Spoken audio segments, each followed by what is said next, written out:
Warren Buffett heaping praise on Amazon chief Jeff Bezos. Roll tape.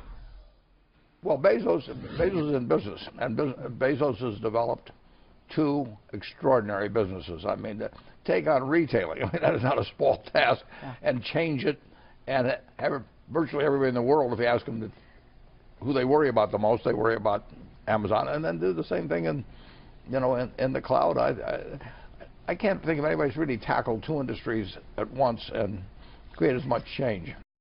Joining us is Shay Wong, CEO of online discounter Box. Maybe one day Buffett might be saying this about you. Well, maybe he will be, but he's exactly right. You can't sell anything online these days without thinking about Amazon.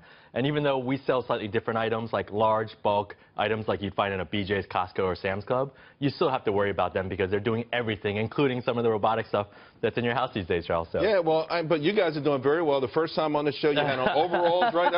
Yeah, like overalls and flip-flops. I mean, look at you now. You got a Hugo Boss on. You know it's getting serious when I wear a suit, but we were just saying before, Charles, I was saying that you should have your own show, and then soon enough, Making Money's on. I'm a watcher, and I know you're not a Target bull, so on the last segment I was watching, I was like, I know what he's going to say. Yeah, no, I'm not. And I think they have issues, a lot of issues, for a long time that they didn't pay attention to. I think Mike brought up the great idea with Best Buy. I mean, how do these brick-and-mortar guys compete against a Box or an Amazon? And maybe it's giving advice to competition, but at the end of the day, I think it's with all things in life, you got to do what you're good at, man, and you go in the offline world, you walk into a Target, it looks different than when you walk into a Costco, than when you walk into a Walmart, right, or your local Dwayne Reed. But when you go online, they all look the same.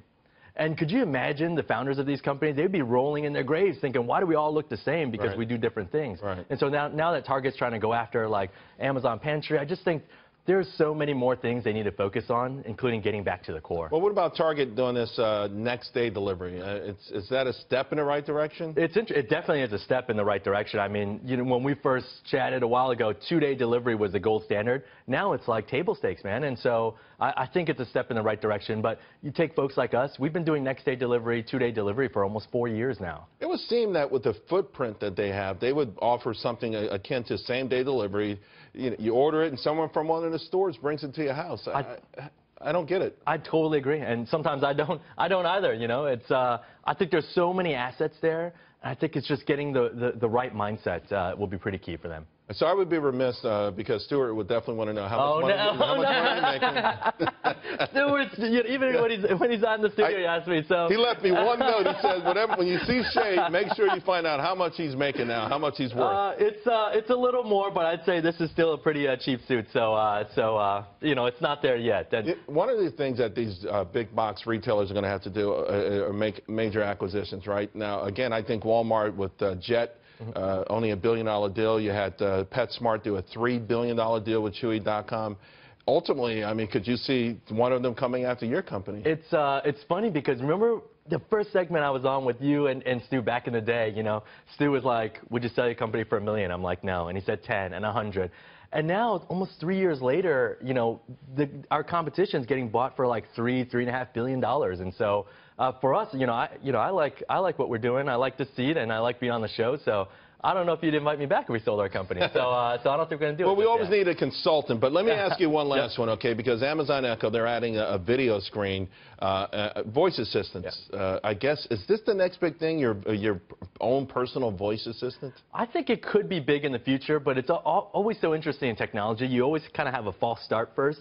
And then, like 10 years down the road, then it really takes off. Was Siri the false start, you think, to a degree? It felt like it had a lot of kinks in it, and I don't know that it lived up to the hype. A little bit, but I harken back to, remember when back in the early 2000s, late 90s, you had these internet devices, which you check your email, there's a screen, and you can kind of talk to it. And now, 17 years later, we're right back where we started. So it could be big this time around. I mean, you have to be looking also to keep innovating your own business. That's right. Would you implement something like a voice assistant? Personal shopper kind of thing? We'd consider it. A lot of our innovation has been on the back end. The customers don't see it. We've fully automated our fulfillment center, robotics, state-of-the-art stuff, and we haven't laid off a single person at that facility. We've guaranteed their job, saying that, we're not going to lay anyone off here at the facility. So our innovation is more on kind of our back end and also our corporate structure and just doing good for the folks. All right, great job. Nice job. When you go public, man, let the shareholders have a vote, okay? Please let them have a vote. Even if you do 2-1, let the shareholders have a vote. Thanks, Jay. You're great.